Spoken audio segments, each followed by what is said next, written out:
Welcome to the Firebelly Social Show. We're focused on talking to food and beverage brands that are on a mission to make the world better.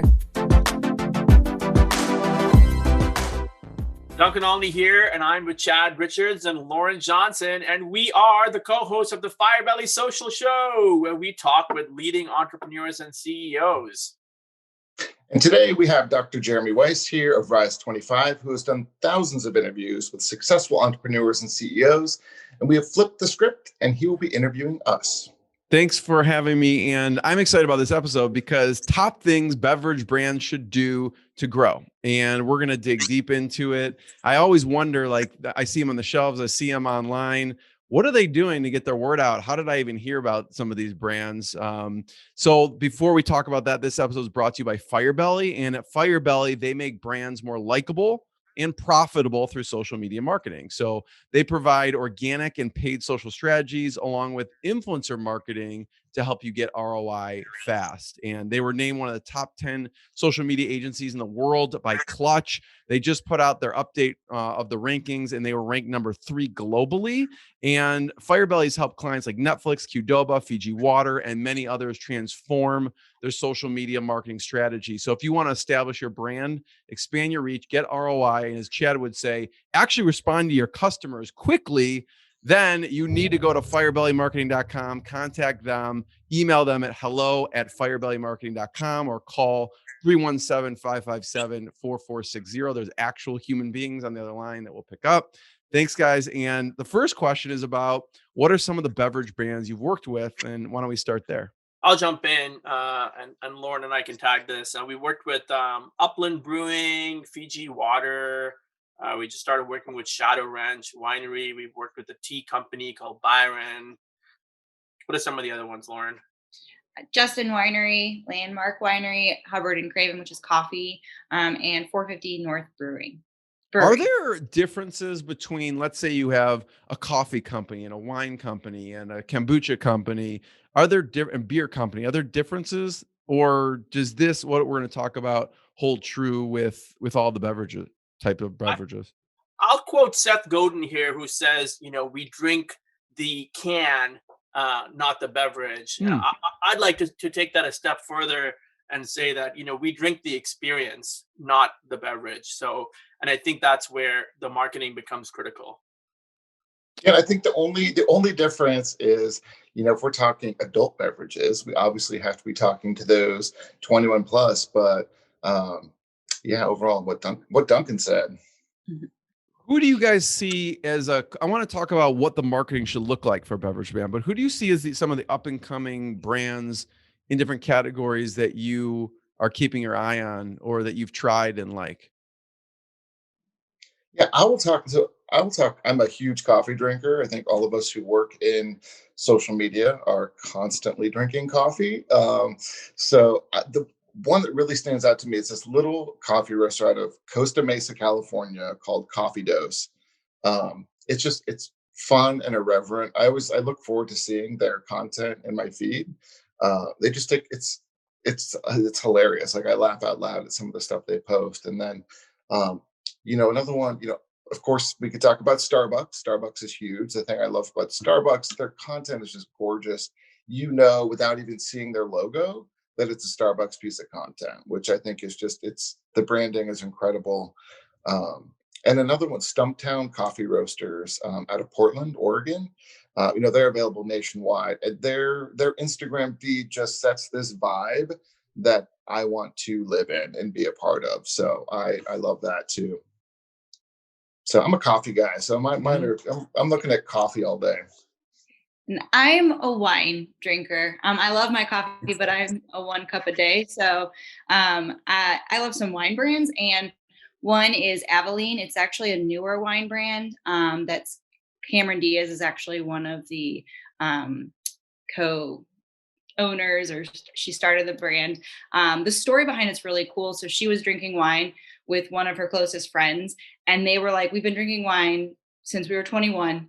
And we don't know what's in it." So they didn't realize that there's some wines out there that aren't vegan friendly. So some of their friends can't enjoy the wine with them, that there's not organic ingredients in every one of them. So it's a really thoughtful brand that brings you high quality grapes and wines, but looking at the process and making sure it's done in the best way so that you're getting the best ingredients while enjoying your bubbles or your rosé. So I really like that, and it's a very lifestyle focused brand. Duncan, so we have coffee, wine. Duncan, what's your beverage of choice? My beverage of choice is many things and all things. I'll pick cider because I'm following a local cider company here in Indianapolis, run by a husband and wife, Aaron and Andrea Moya, and it's Ash and Elm Cider. They just launched a cider of the month, which is awesome because you don't have to go anywhere or do anything; it just comes to you. But it's a local company. I like it. I've also been following Hop Water, and we've actually booked the founder Jordan Bass, who's a former Fiji Water guy, to be on our show. It's a solid product, sparkling water with hops, so you got that taste you like, but with natural stimulants, so you are not consuming any alcohol to accomplish your buzz. And then from a wine standpoint, again, I love local, and so Oliva Winery, which is here, and hopefully we'll get them on the podcast as well. I mean, great wine. They have a lot of accessible wines, and they compete with Yellowtail, so they're massive. And who knew that so much wine was coming out of Indiana?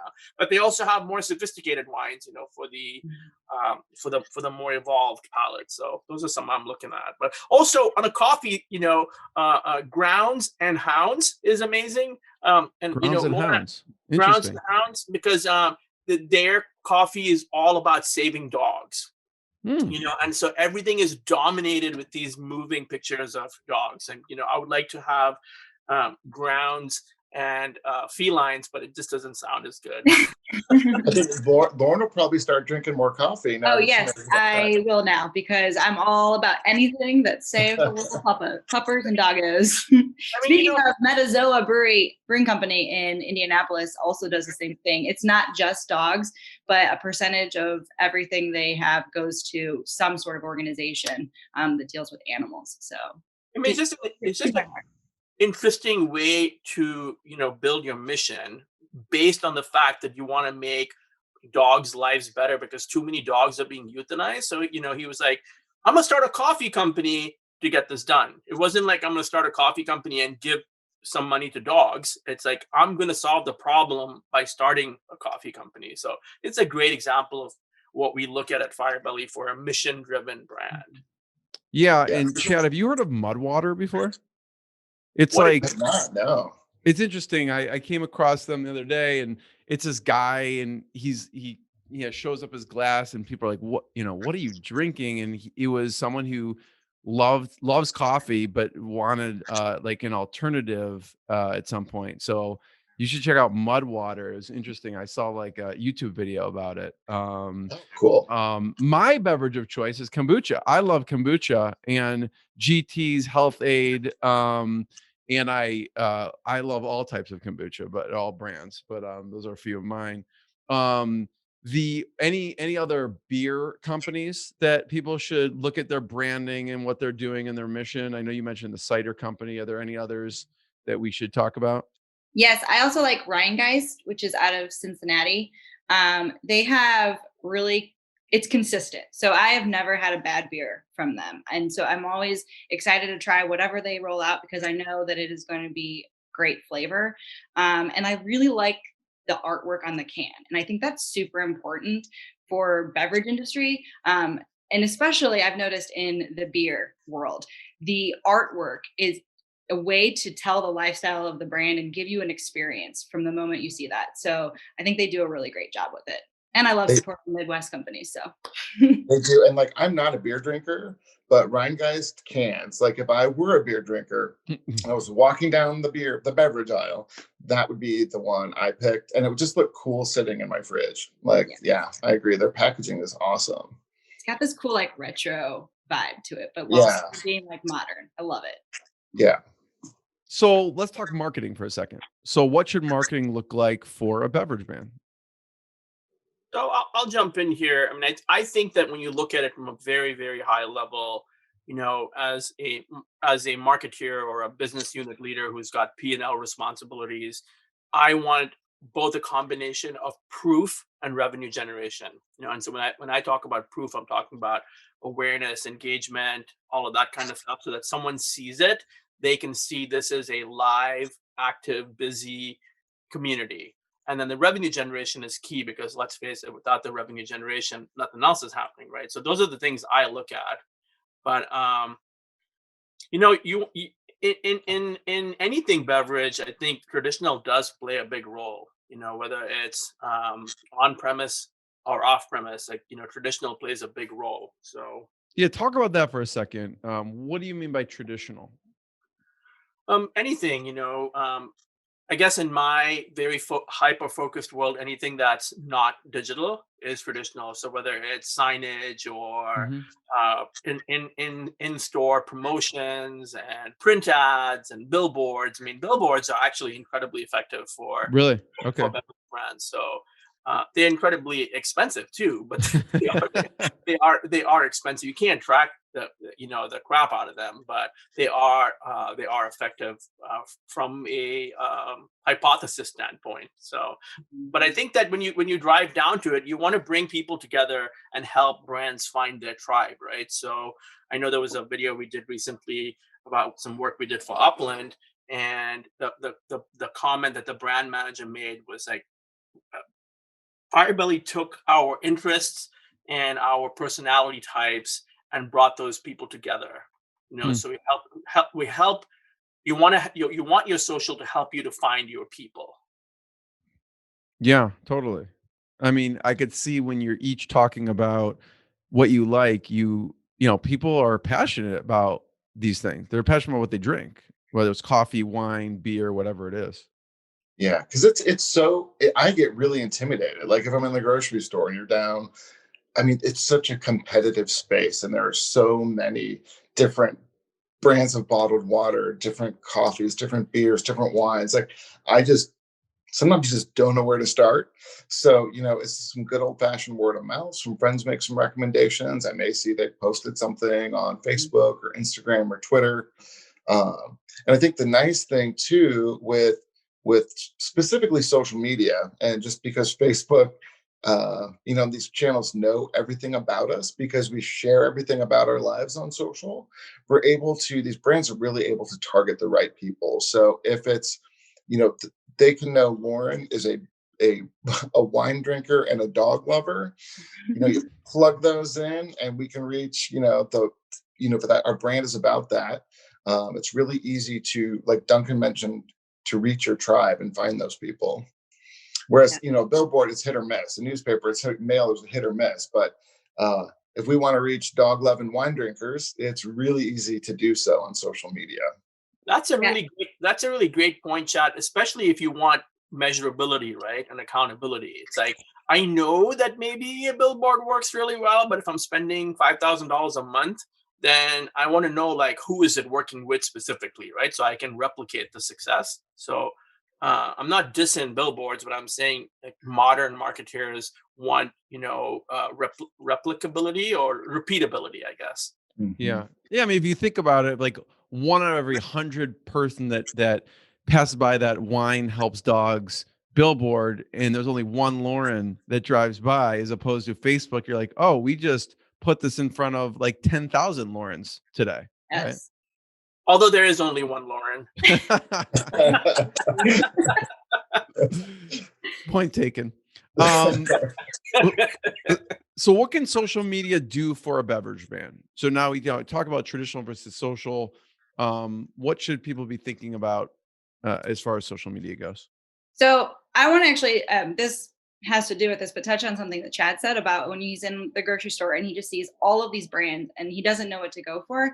So that's where social can help with it builds the brand loyalty and awareness, so that when he's in that aisle, he's like, oh wait, I think I've heard about Rhinegeist because I saw an ad for it, or my friend shared it on their story. So that's what it really does, is it helps tell the story and build that awareness and loyalty. Yeah, totally. And then what about, from the authentic story standpoint? What are people sharing about the brand? How are people getting their story out there in a good fashion? How are So the they brand? can How are, go ahead, sorry, Jen. go ahead, Brian. A great way to do that is with user-generated content. So if people are tagging the brand, you can then share that on your story, and it shows your beverage out in the wild. So real people experiencing it, enjoying it, whether it's at the beach or a park or at a friend's house. It just really helps tell the story for the brand.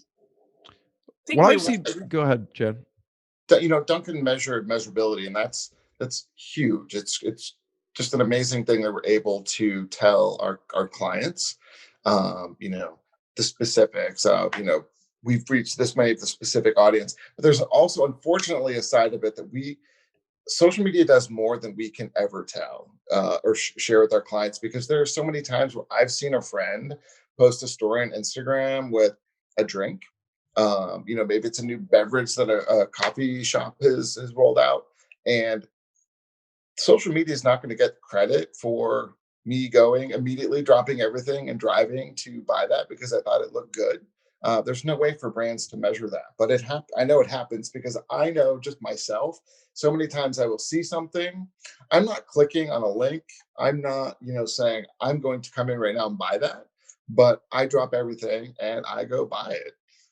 So I think social media is even generating more sales than we can share with our Measure. clients. Oh, totally, Yeah. Chad. I mean, you guys are going to cringe at this, but I think I had my first Starbucks like a year and a half ago. Like, I'm not a big coffee drinker. I saw someone post like a coconut milk, like macchiato, something caramel. Like, I like the sweet stuff. Think 16-year-old girl drinking something. That's how I drink. It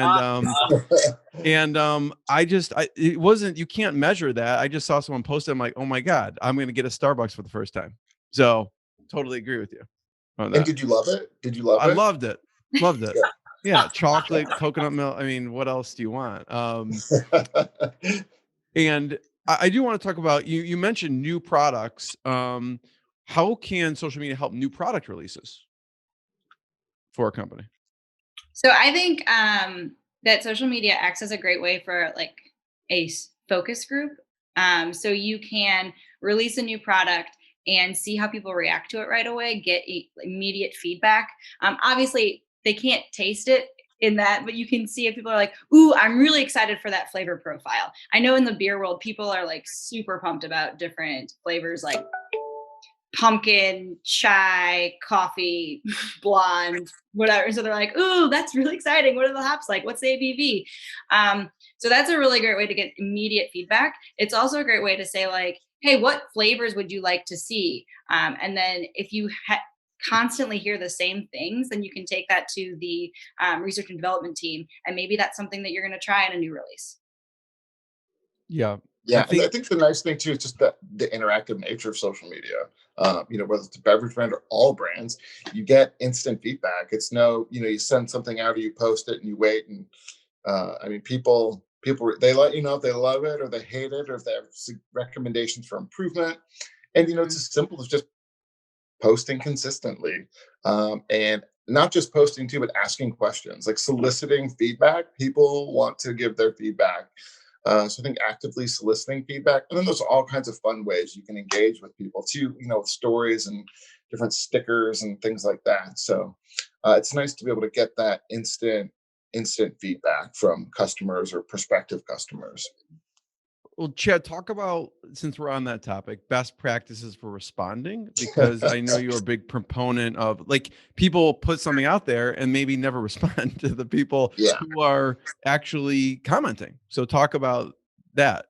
Absolutely. I'm going to say this probably every episode of this podcast, but I think it's just, brands love to get caught up in the content and creating exciting visuals and videos, and that's really important.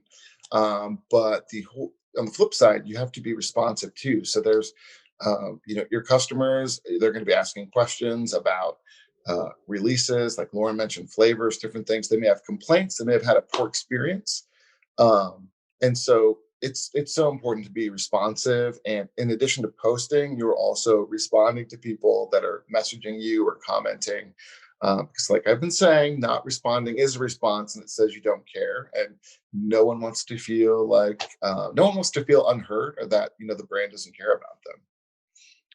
I mean, I think one of our pet peeves is when you hear someone say, like, I got an intern on this. It's like, okay, I got nothing against interns. We all started somewhere, but don't put the direct connect to your customers in the hands of someone that isn't even an employee.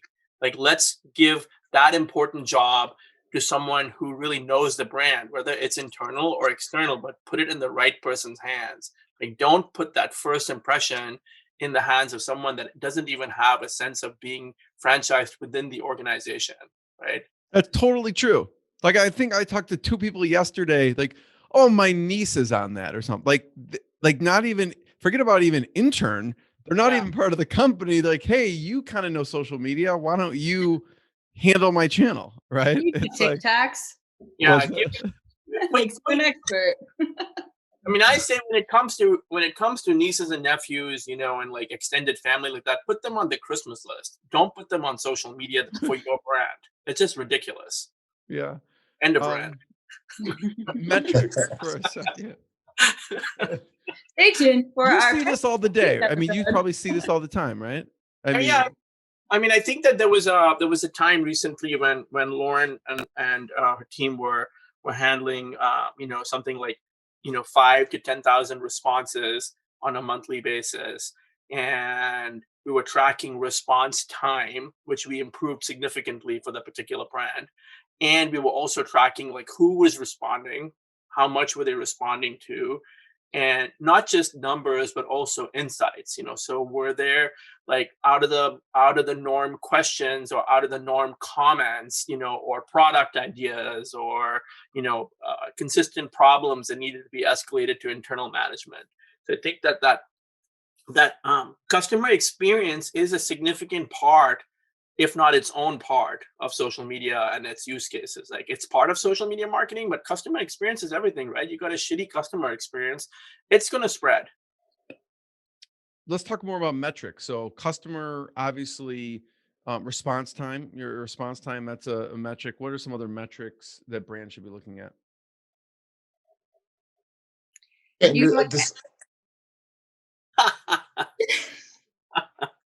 Go, Jen.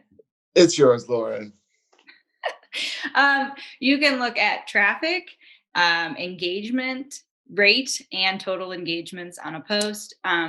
We think that engagement rate is really important, just so you know. So if you reach, like, you can have one post or sorry, Chad, you go on to the engagement rate. You're really great at this one. No, that's okay. I was just gonna, those are all what Lauren said. Yeah. A lot of what we find too, Jeremy, is a lot of brands, right, guys, that come to us and say, we want engagement, we want to build community. Really, they say that, but when we get into it, they want sales. Yes. And so it's like, yeah, they want the warm and fuzzies, and the warm and fuzzies are important, but they're not going to continue working with us if we're not generating awareness and specifically sales, if that's a goal. So that is something we can absolutely measure. So if it's online, if it's a situation where products are available online, we can measure online sales.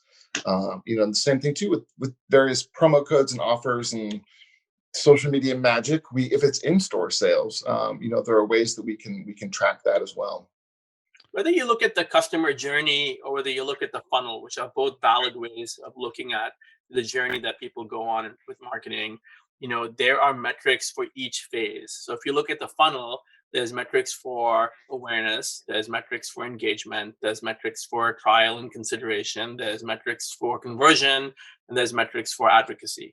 So I think what Lauren and Chad have pointed out is critical, because engagement really is the demonstrative metric. It shows you that they are interested. It's a commitment. I remember Chad used to say years and years and years ago, video is a freaking commitment, because you got to watch it. You can't do anything else while you're doing it, right? So when people watch videos, that is a significant indication of their interest in your brand.